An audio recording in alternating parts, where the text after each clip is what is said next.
What is up, Starseeds? I'm Sid, and today I am going to be talking about starseeds, this concept of having past lives in other star systems, having a connection to these other stars, constellations, places on Earth from back in the day like Atlantis or Lemuria, places that don't really have a name but have kind of a starseed lineage traced back to them because so many people have had similar experiences with these certain types of beings. So I am going to be talking about why we relate to so many different starseed traits. I don't know if people are putting out content like that anymore, like, oh, see what kind of starseed you are, see what traits you relate to, have you had lives as a Pleiadian, a Sirian, or an Arcturian? Because I used to watch those videos and I would relate to all of them. But the reason why we relate to so many of them, if not all of them, is because we have been a lot of these beings. And also those things are something that, it's not just Syrians who are going to love music. You could have been around the star Pleione and the Pleiades and you love music and sound frequencies. If you love water, you feel called to the ocean and dolphins and whales. Doesn't mean you have to only be from Sirius. You could have been all these other places. There's Delphinus, there's Mintanka, there's these other very watery places as well. There's ancient Earth, for crying out loud. Our planet is mainly water. It's not a one-size-fits-all kind of thing, and I think that's important to say at the beginning of this video, okay? I'm not gonna be listing off all of these traits from some list that I have of these different starseeds. When I originally had this video idea, I did kind of think that's what I would be doing, but today that is not what I'm gonna be doing. I have my computer here just so I hopefully won't forget any. I'm sure I will, but I have a list of constellations with their prominent star names. So I'm gonna kind of run through this at some point in the video to make sure I don't forget any that literally have a star or a constellation to them. But there are these other races that we're going to be talking about too, or other just kind of like starseedish type lineages that don't have a constellation or a star attached to them as well. I think we're gonna kind of get the most popular ones out of the way first. I have a YouTube video explaining why the most popular extraterrestrial races are the most popular, and it's because they are the most involved with Earth and because they are the most active right now. They're the most populated right now. Therefore, they are the most popular and kind of easy to connect to. Also because people like to, with the whole Pleiadian thing, there's so many races that look Pleiadian. I have another YouTube video on this, mistaken for Pleiadian. I think a lot of people have kind of grouped all of these human-looking beings into this Pleiadian category, but there's so many different ones. And yes, a lot of those different ones have originated from the Pleiades, who have originated from Lyrans, who have originated from Andromedans. So it all kind of goes back to a lot of the same places, that being Andromeda, Lyra, Arcturus, very ancient in our galaxy, original people in our galaxy, Arcturians, Andromeda, original galaxy next to ours, one of the closest ones to our galaxy, helped seed the rest of our galaxy. Pleiadians, I believe, are from that Lyra and Andromeda lineage. They spread out to a lot of different places. Sirius is interesting because it feels like it started by itself, similar to Arcturus, but then other things kind of happened and integrated with that, so it's not just the same original Sirius stuff going on anymore. Orion, same vibe as Sirius, feels very ancient, very original to the Milky Way galaxy, like Arcturus, like I said, like Sirius. But then Orion had these other influences come in, and it's not the same original thing, but yeah, lots of different things too, okay? The most common types of life forms, I would say, in our area are like human-looking, humanoid, and then like reptile, dinosaur people, lizard-looking people, feline beings, feline people, I do believe there's been canine beings, canine people, but I wouldn't put them in the top 4 category. I would put bird-like beings in the top 4 as well. If you were going for like a top maybe 10, then I guess canine kind of beings would be in there. Also like amphibian, fish-like people. I feel like I've come in contact with bug-like people. It's just weird because there's so many different like off branches, because it's not even just like the human looking beings who I consider humanoid. I feel like I consider bug looking beings kind of humanoid too, even though maybe they should have a different category. And then like the stereotypical alien look, there's so many beings who look like they're mixed with the stereotypical alien and earthly human looking humans combined. That's what I feel like a lot of extraterrestrials look like. So anyways, that out of the way, let's get into, I don't even really want to say starseed traits, even though I'm probably going to put that either in the title or the thumbnail, but we're going to talk about what the vibe of these places are. And yeah, I guess they're starseed traits, but you're going to relate to most of them, if not all of them. Sometimes when you watch videos like that, you're like, oh wow, like I really relate to the procyon stuff. Like I feel like I am a helper, a nurse, a health nut, but chances are you're going to relate to so many of these different things. So starting off strong with the Pleiades, because I feel like they're really popular. Pleiadians have so many different vibes to them. Let's start off with a complicated one. Wow, Sydney. Okay, so Pleiadians are very friendly for the most part. There can be bitchy Pleiadians. I've mentioned this throughout videos as well. But for the most part, Pleiadians have this very warm, generous, angelic kind of type feeling to them, but they're very similar to humans. They just seem like the most kind-hearted people that you've ever met. Okay, they have kind of a Christmassy vibe to them, this very like light vibe to them, kind of an yellowy, goldish kind of vibe to them. They also have a blue vibe to them because they're very smart, intelligent. There's different stars in this Pleiadian star cluster, where some stars are more science-based, like Taygeta, Electra. There's some other ones I'm forgetting off the top of my head, but those ones are a little bit more science, technology-based. However, the vibe still goes, everything I've said thus far about them. And then you have the more creative, artistic, musical, extra focused on animals and plants side of the Pleiades, which is more so Merope, Pleione, these other stars, I'm forgetting their star names. So there's kind of multiple different sides to the Pleiades, but that's kind of the 2 main names or labels you could put to it. So that's kind of the vibe of it, but all of these Pleiadians have this trait of wanting to interact with other people, wanting to form meaningful relationships with people to then fulfill some kind of mission or hobby that they want to get into. Like, people of the Pleiades are very full of different hobbies and interests and curiosities that they want to explore. So I don't want this video to be too long. I feel like that's enough about the Pleiades. Let's talk about Sirius, another popular one. So Sirians are constantly in search of knowledge. They are students and teachers. And this is more so Sirius A kind of feelings. So Sirius in general feels happy and blue and crystalline and so blurry that it's clear. The main thing about Sirius A though is that like you are there to learn. There are foreign exchange students that come to learn. It reminds me of Hogwarts.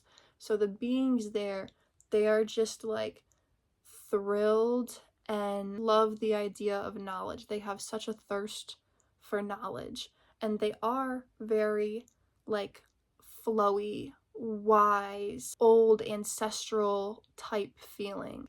They are interested in and connected to their ancestry. Very musical, very into sound frequencies, very into vibration. They're also pretty funny, you know? When I say they have such a thirst for knowledge, doesn't mean they have to be like so serious all the time. Did you guys get that joke? Okay, anyways. Sirius B where it feels more like the sea creatures, the dolphins, the whales, they're all about the sound frequencies. They're more so about like transmitting these frequencies, this good vibe throughout the cosmos, and swimming around and having fun and being funny and, you know, just experiencing that. They're not afraid to like be the only ones sitting in a class, be the only ones in that part of the water. They're not afraid to like go out and be themselves and do what they really want to do, because if that's what they want to do, that's what they're passionate about, that's what they're curious about, that's what they're going to do. And then I also kind of want to make an honorable mention, Sirius C. I feel like there's been dog beings around. This is very ancient, not so much anymore. But Sirius C is very warrior type. I don't want to say live by the sword, die by the sword, but it is like the captain that goes down with his ship, death before dishonor, is Sirius C vibes. But there's these like Egyptian looking dog type beings I feel like that used to be there. So it's just a very protective, dominant, protect your area kind of vibe. More so rare than these other ones we're going to talk about, but I just wanted to mention it really quick. And Sirius D, also honorable mention, more rare, not as rare as Sirius C, not as active, but not as inactive as Sirius C. Sirius D is still popping a little bit. Possibly even Sirius E still, if that even is a thing, or if I'm just meshing two different sides of Sirius D to two separate things. But Sirius D, and we'll throw an E there as well if that's a thing, they have a similar kind of vibe. They are guardians of Sirius. They have kind of an avian bird-like feel to them, but I'm not saying that's exactly what they are because I'm kind of unsure. But that's the vibe and that's the image that I get. Once again, very happy, very blue. All of Sirius is very wise, but Sirius D is just more of this kind of guardian, overseer. I'm gonna say not as much of the student as they are the teacher. They are more so the teacher. They're open to things, but they are a little bit more set in their ways. They're not as open-minded, and it's because they feel like they've been there, done that, and now they can be the one dictating things and what happens on Sirius and kind of like making the rules, but it's not corrupt. I'm like making it sound bad, but it's not bad at all. That's just kind of the vibe they give off, you know what I mean? Very ancient, very ethereal, angelic type feeling too. An angel with an attitude, kind of. It's what you would expect these Sirian beings who aren't afraid to be themselves to grow up to kind of be in that sense. Not to say that linear time is a thing, but I think you guys get what I mean. Now let's talk about Arcturians, because why not?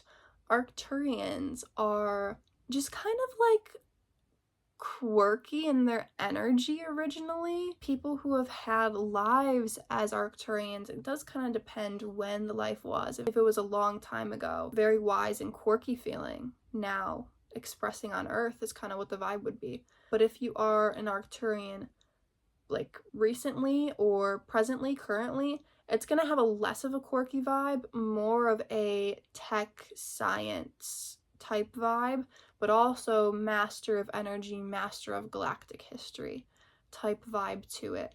Just very knowledgeable, very, very intelligent, and concerned about the environment, ecosystem, plants, animals, just intentional with really everything they do.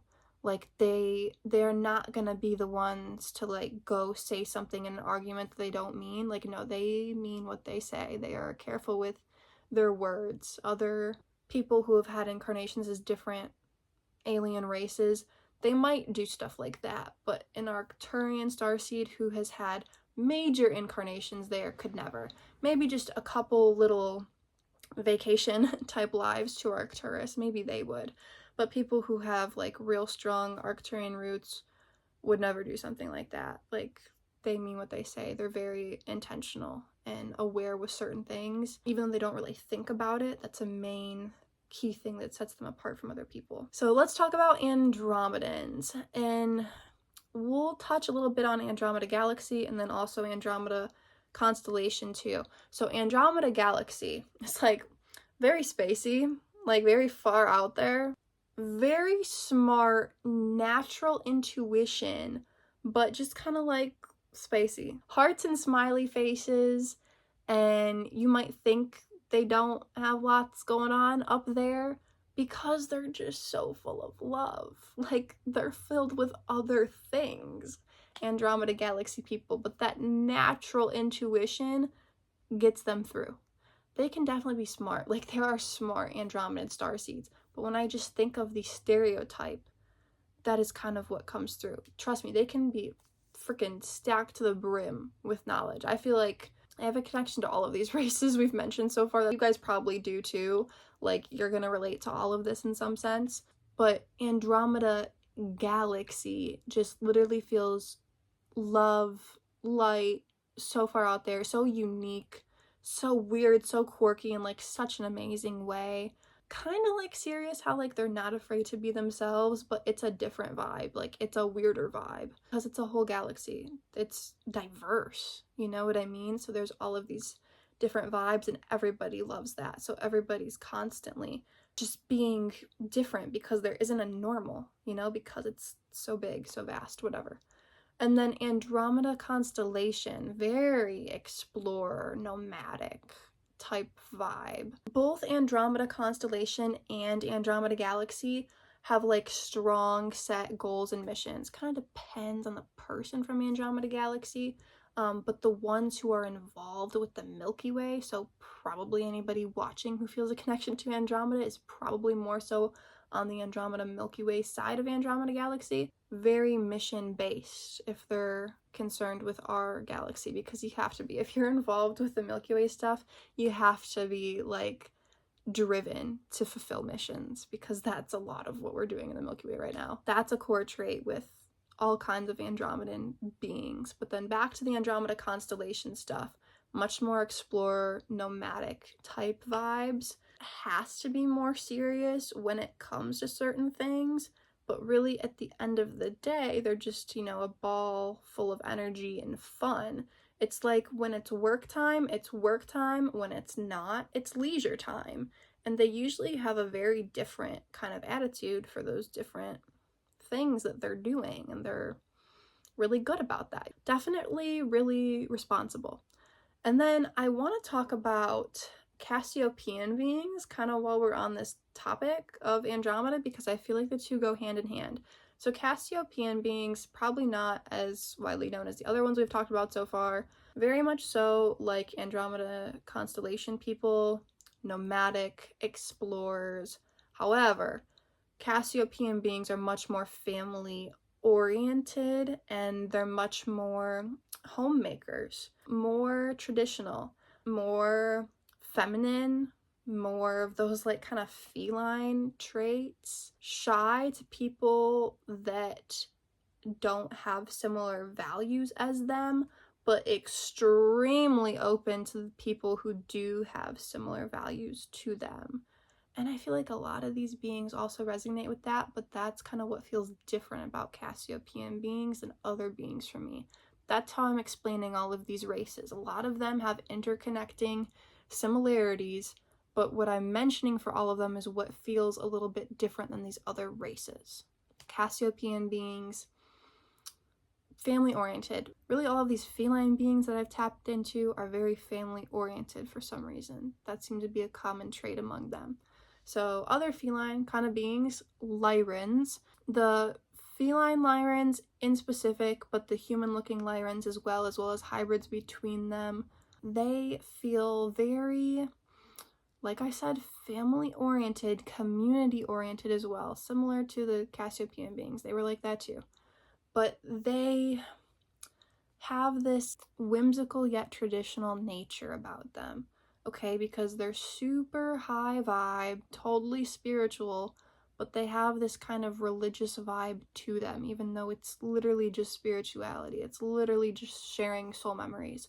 But the Lyrans, they have this like golden lion, courageous energy about them, confident, but also not totally confident. They literally have the answers to whatever they have the answers to, but they feel like there's so much to learn. They're very genuine, generous, charismatic, but like they don't think that they know everything yet.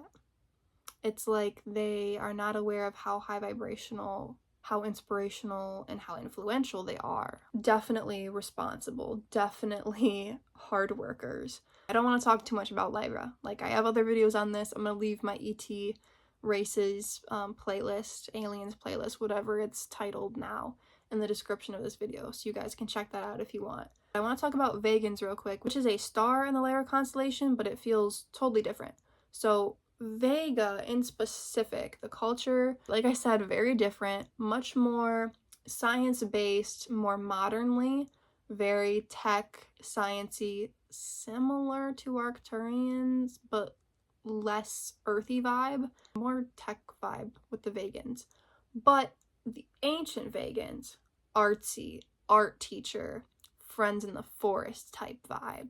The rest of Lyra, very family-oriented, community-oriented. Vega, originally, friends in the forest type vibe. Later, every man for themselves were, you know, genetically modifying and stuff like that. That original Vega vibe was just so beautiful, so woodsy, so forest, nymph, magical, druidic, like autumn, fall, colors type vibe. I don't know how else to explain it besides art teacher type vibe, you guys. Also kind of reminds me of Spica, which is not a very well-known place or race or whatever. Usually if you have connections to Arcturus in like a galactic astrology chart, you have connections to Spica, to like aspects to them, because Spica and Arcturus very close zodiac degree wise. So Spica, very much so like Vega in the early days. Like the art teacher definition of Vega is Spica, heavy on the fall colors, okay, in the autumn theme, within what beings look like, within just everything there.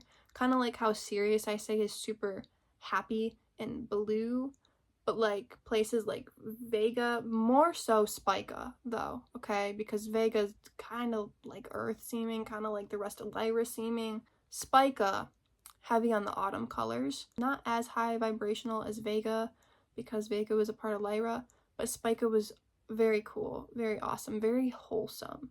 And then that also reminds me of Polaris, the North Star.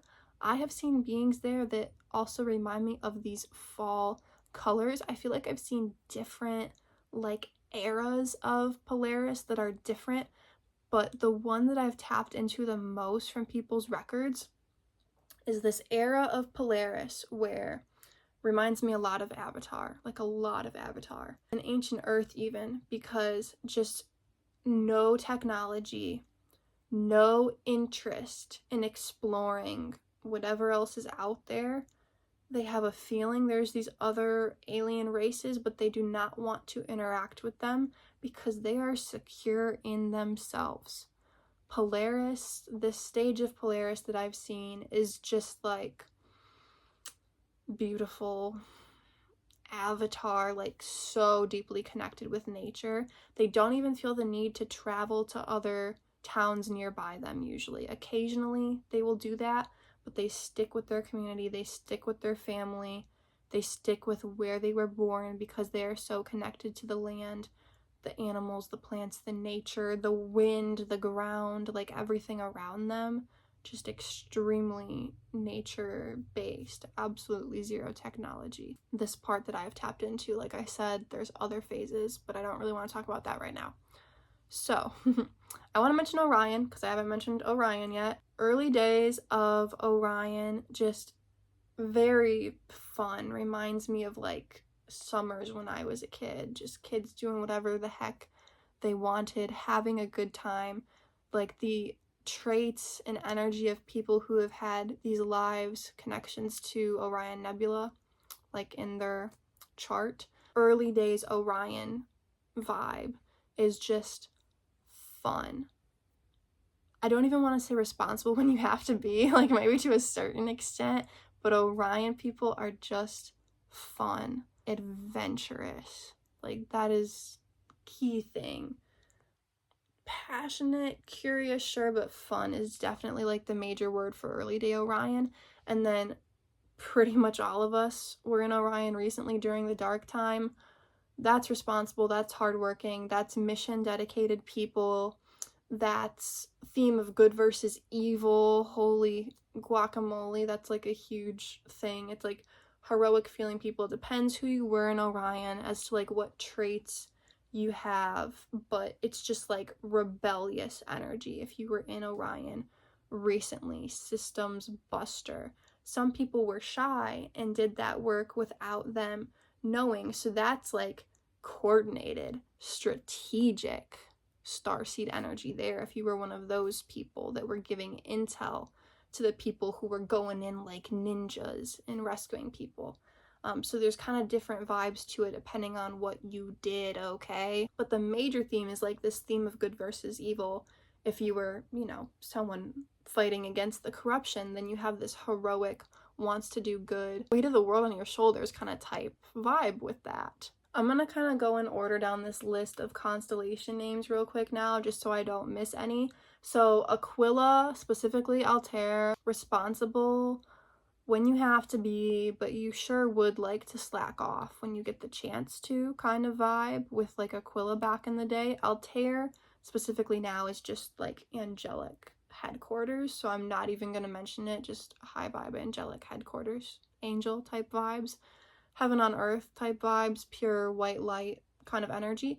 But Aquila back in the day when things were happening, good versus evil type vibe. I have a video on Aquila and Altair's dark time in specific. The main vibe of Aquila and Altair is like, go with the flow, we do what we need to do, we do what is right. Capella has a very angelic headquarters type vibe as well. The constellation Auriga itself, very angelic headquarters type vibe, kind of fall colors type vibe to a certain extent, but the star Capella has a bit of a sea captain type vibe to it. Procyon, I mentioned a little bit at the start of this video, but Procyon is all about health, fitness, nutrition, bettering themselves, their life expectancy, their bodies, their quality of life in ethical ways. So they're very, very ethical, moral, respectful, responsible, but also very curious, very into science, very honorable, trustworthy, honest people. But they are just health nuts. Ooh, Alpha Centauri and Beta Centauri, hadar. So we're gonna talk about Alpha Centauri first for a second. Very macho man, lumberjack, man in a forest chopping down trees, builder type vibes. Alpha Centauri wants to build, laugh, joke, brain rot, humor, but just like building and being a provider is really like their qualities. And then you've got hadar, Beta Centauri, which is like manager type personality, jacks of all trades for sure, very responsible, definitely can manage their time. Like, the only issue with time management for them is they're probably going to want to do all of these different things, and it's like, when am I going to have the time for all of these different things that I want to do, all these interests that I have, all these things that I feel like I would be good at? There's not enough time in my day to do it all. But like, they can go from doing this to doing that, and it's okay for them if they want to switch it up. Like, when they want to switch it up, they will switch it up. They're just very loving. That's the unique thing about hadar. Everybody loves everybody. A little bit of polyamory type vibes, but it's not like that. Like, it doesn't have to be sexual. It's literally just adults appreciating other adults. You love your husband as much as you love your neighbor's husband, and it's all good because that's just how everyone is. No jealousy, just comfortable with everyone. Very community based, very friendships between adults based. But yeah, everybody there does everything. Ooh, Cygnus. So Cygnus is right there by like Aquila, Altair. Cygnus is very clumsy, very friendly. They are huggers. But I feel like the thing that sets them apart from other people is that they're literally just clumsy and that they have the best intentions. They might not be the most intelligent right off the bat. They can gain intelligence. Like, they They can know a lot of things, but that's just not their defining quality or what they're concerned about. They want to make people feel good. They are concerned, are we still friends? Are we still good? We don't talk as much as we used to. How are you doing? Let me tell you about my day, and then you tell me about your day. Let me give you a hug. Let me get all up in your personal bubble. That is Cygnus. They are gonna fall up the stairs. That is Cygnus, and we love them. Delphinus. Different vibe. Oracle feeling vibe. Okay? Very, very wise. Like, very fate-based, almost prophetic destinies for these people, because they're the ones who picked it out beforehand. Like, they agreed to it. Very spiritual, very whimsical, very flowy. Can maybe get jealous about certain things, can like things to look a certain way maybe, but their main thing is they want to have fun, but their idea of fun is a little different. Just very go with the flow, very in tuned, but it's like a different beat than most other things. It's just kind of a different feeling. Oh, Draco. Okay, here we go, Draco. So, reptilians in Draco, there's different kinds of reptilians. The draconian reptilians, I've seen very bad negative energies, very bad negative personality traits. There's also good ones. I've done readings for people who their soul, like maybe they died from the draconian reptilians in Lyra and they wanted to understand that. I've seen that in the records a few times. So their soul goes to Draco, they try to be a reptilian, but they're a nerdy, shy reptilian witnessing all these bad things. They do a couple bad things because you kind of have to in that society and even in that body type to a certain extent. But reptilians and draconians, a lot of them are really smart. There's different types of them. Like I said, a lot of them are these like macho man, hyper masculine type vibes. But then there's these nerdy ones who come up with all of these, you know, cool things that they do. And there's the ones who are very much so about their abilities, okay? Like they have these quite amazing abilities, if I do say so myself, like miraculous things that their body can do, that their mind can do. A lot of these people are just like extra good at influencing people, but the good ones do it for the good. Obviously the bad ones can do it for bad reasons, but they can do it for good reasons too. Kind of like Jasper in Twilight, if you guys have seen that, read that. He can kind of like influence moods. It's kind of like that. Draco vibe itself is muscly weaponry, but also armor. They definitely put on a tough front, but they're hurting in the inside. That's really the vibe of them.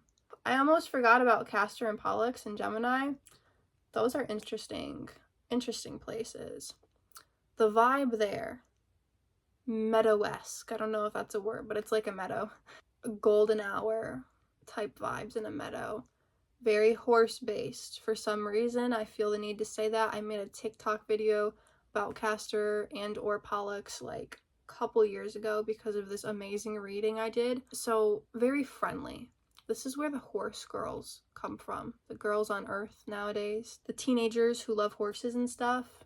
Lots of lives in Castor and Pollux, I would imagine. Centaur type vibes, horse vibes, humans who love horses. It's more than just that, but this is what I've seen in the records a handful of times, and it blew my mind because it just resonated. Other things there, just very in tune with nature. It's not anything over dramatic, but that is a big part of what they like to do, is they like to upkeep nature, animals, very in tune with that, in tune with themselves. That's what I've seen that sets them apart from other places, as well as just kind of like their herbal remedies. I feel like they're really good with, because like I said, they're very in tune with nature, what does what, energy work, orbs feel like a big part of them for some reason. But yeah, Hercules, there's something about like the water. There's like a fountain of youth vibe going on with Hercules, similar to some other places, but the thing that sets Hercules apart from the other things is just this sense of confidence, beauty, driven to do certain tasks still. They are just like everyday people there, doing their things. But there's just kind of this golden, for some reason, water bear vibe that I get with Hercules. So yeah, that's kind of what I have to say about it for now. Hydra. Made a whole video about this. Very ritualistic, priestess, preacher-esque type vibes in Hydra. Okay? Spiritual, but like religious kind of. Kundalini serpent energy rising. All about the rituals, magic, and deities there. Lacerta. So, Lacerta has nerdy good reptilian written all over it from my current perspective right now.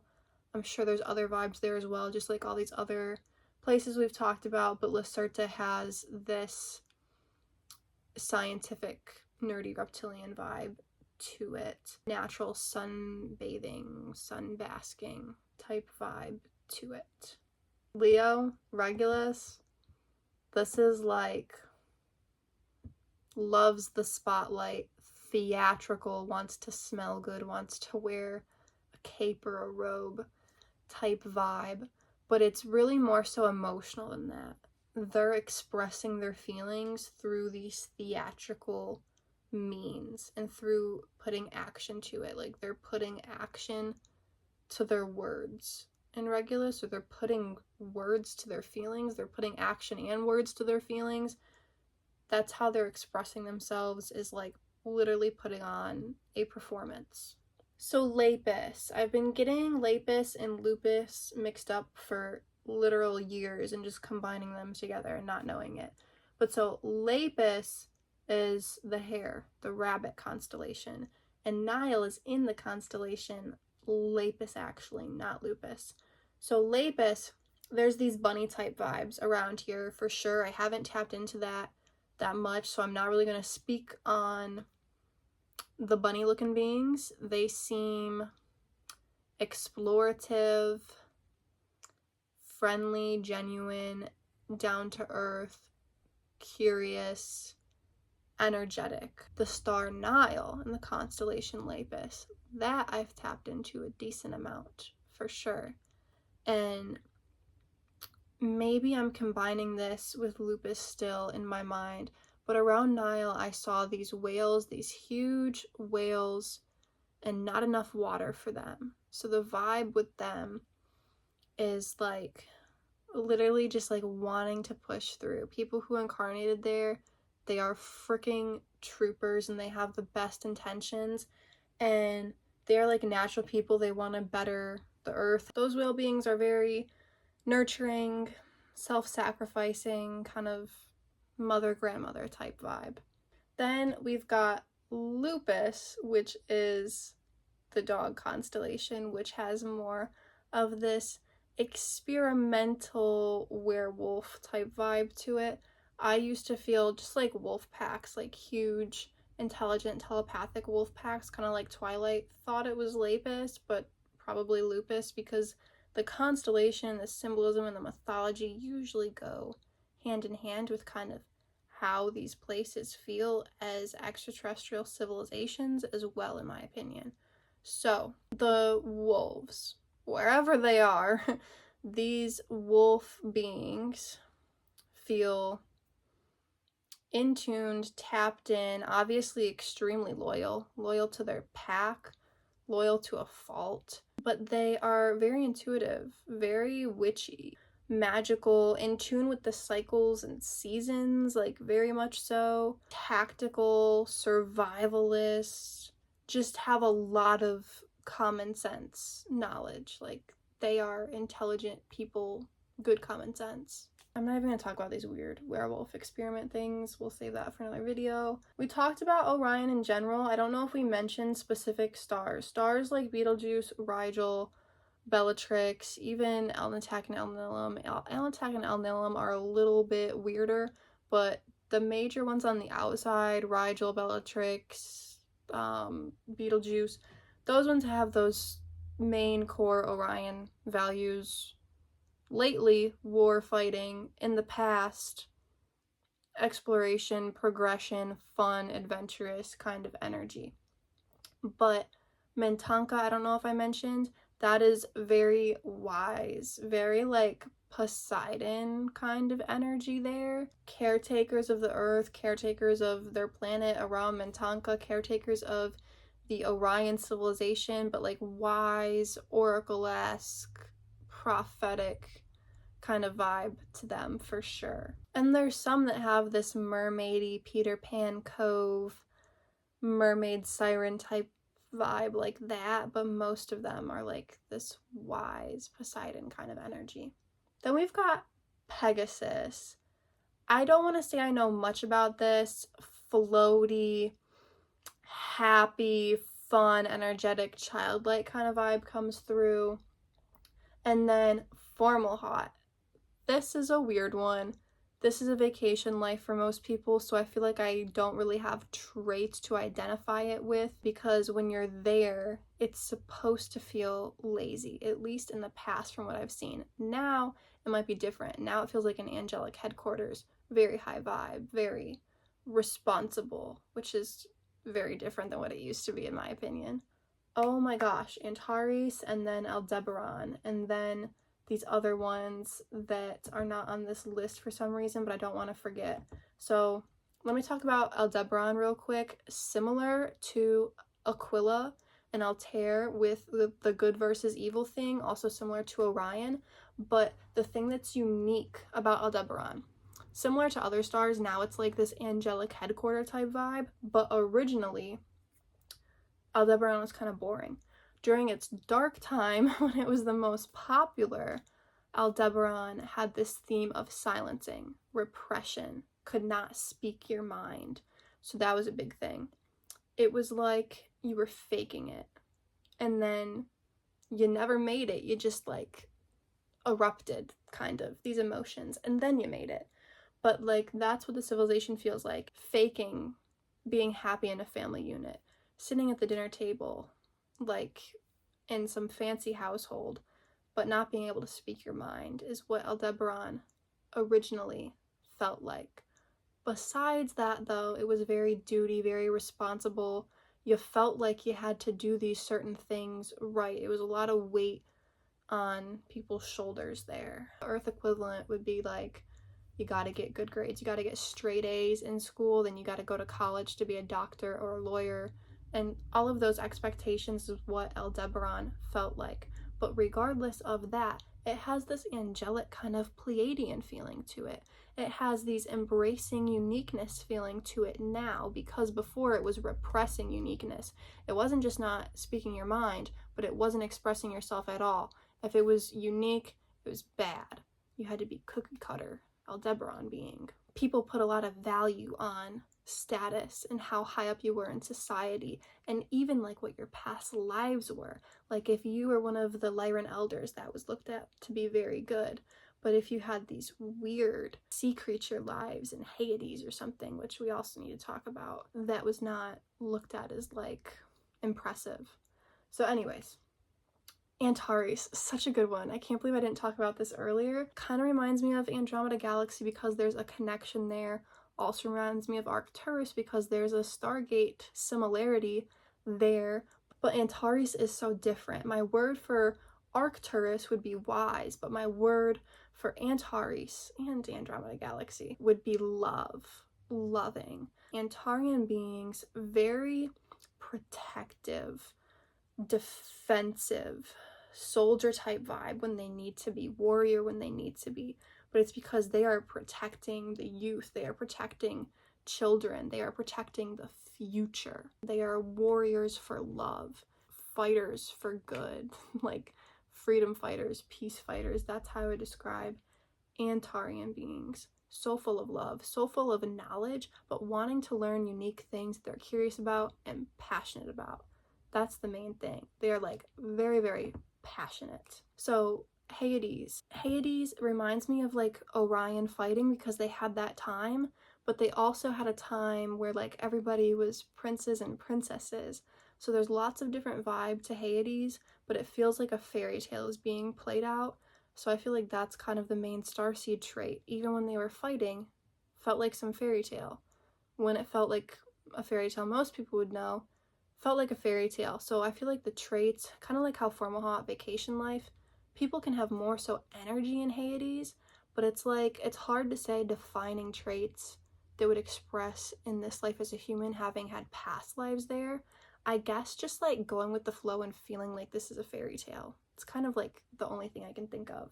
I'm sure there's other stuff about Hades, but that's the main thing I've picked up on about them. Vulpecula, we gotta talk about. Freaking love Vulpecula. It's right by Cygnus and Aquila near Lyra as well.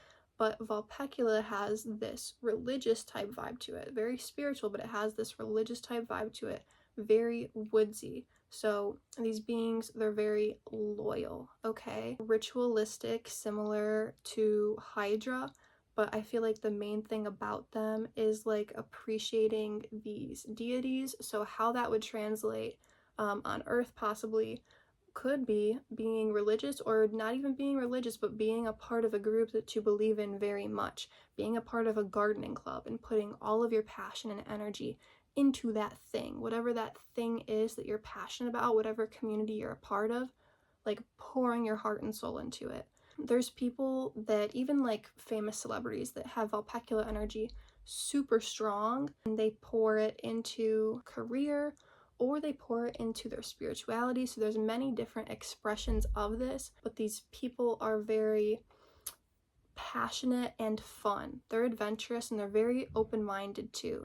Maldek is one that I knew I was going to forget. So Maldek, I have never really talked about it. I believe it was a planet that got blown up. Similar vibes to Mars, Orion, Hades. Tough fighting vibe, but Maldekians very smart. I don't know if I want to call it common sense or intuition or just kind of natural book smarts. I don't know what it is, but they have a different type of inner knowing and intelligence. I guess that's how I would define it. Very good at building things, natural, like technopaths, I guess, is what's kind of coming through. So yeah, Martians, I don't really know much about. I want to say similar vibe, but more so with energy. And then Venusians, okay, this is brains and beauty and spirituality meshing together. They're all about the aesthetic. Like, Venus is beauty, is aesthetic, is beautiful, but you can have the smarts with that. The ancient Greeks, I believe, thought that the more beautiful you were, the more intelligent you were, and that they did go hand in hand. Nowadays, it's like the hot blonde must be dumb, right? But Venusian energy is infusing that. Very spiritual, very magical, very like spellcastery, witchy is now kind of the vibe. Tantric, yoga, and stuff. Anunnaki beings. So people describe the Anunnaki, it's kind of a jumbled up term because it can mean different things. But to me, there is a race of beings who kind of remind me of like insect ants, to be honest. Soldier-like, more like drones, like they do what they're told. If you're high at the top, you can make the shots, but most of them just kind of do what they're told, do the mission. A lot of them have incarnations in Sirius as well, even though it's a totally different vibe. But that's what I'm going to say about them for now. Avian beings, bird-like, ethereal, light beings. Blue avians in particular, there's so many different kinds of avians, you guys. But these blue avians in particular, they're just high vibe. They just radiate this loving energy, interdimensional, all good things, good intentions, naturally intelligent, naturally empathetic, naturally caring for everybody. And then these mantis beings, similar to Antarian beings, I would say, warriors for love, but the mantis beings have more of this natural, down-to-earth feel about them. They're not as, I don't want to say Antarians are intimidating, because some of them can be, but most of them are not. Like, you would never confuse them with a malevolent ET, because they just radiate love. But these mantis beings, different kinds obviously, for the most part, in like this home planet that's peaceful, they radiate peace and more so softness. But yeah, those ones are kind of harder to classify. I know this video was general, but I was just giving you quick vibes of all of these races.